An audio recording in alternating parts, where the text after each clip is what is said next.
In a purely practical sense, it would probably be correct to say that it all began when Sophie Maul came to Imenim. Perhaps it's true that things can change in a day, that a few dozen hours can affect the outcome of whole lifetimes, and that when they do, those few dozen hours, like the salvaged remains of a burned house, the charred clock, the singed photograph, the scorched furniture, must be resurrected from the ruins and examined, preserved, accounted for. Little events, ordinary things, smashed and reconstituted, imbued with new meaning. Suddenly they become the bleached bones of a story. Before 3 purple-robed Syrian bishops, murdered by the Portuguese, were found floating in the sea, with coiled sea serpents riding on their chests and oysters knotted in their tangled beards.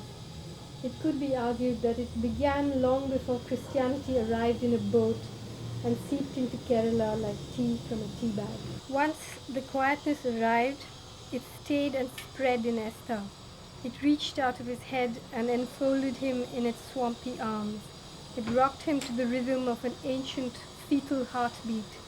It sent its stealthy suckered tentacles inching around the insides of his skull, hoovering the knolls and dells of his memory, dislodging old sentences, whisking them off the tip of his tongue.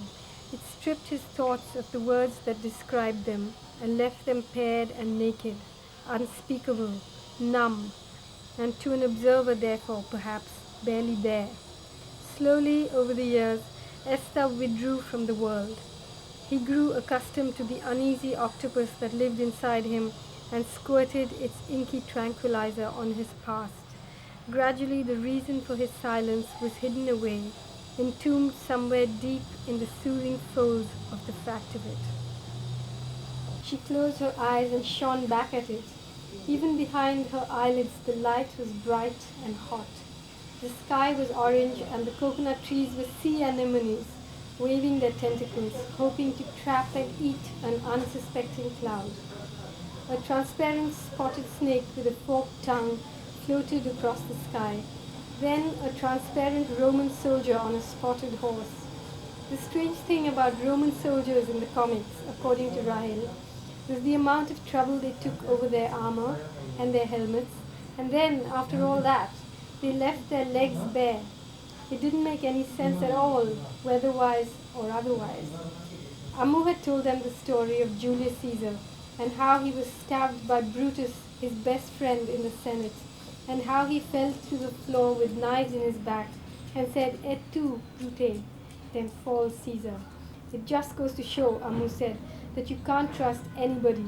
Mother, father, brother, husband, best friend, nobody. With children, she said, when they asked, it remained to be seen. She said it was entirely possible, for instance, that Esther could grow up to be a male chauvinist pig.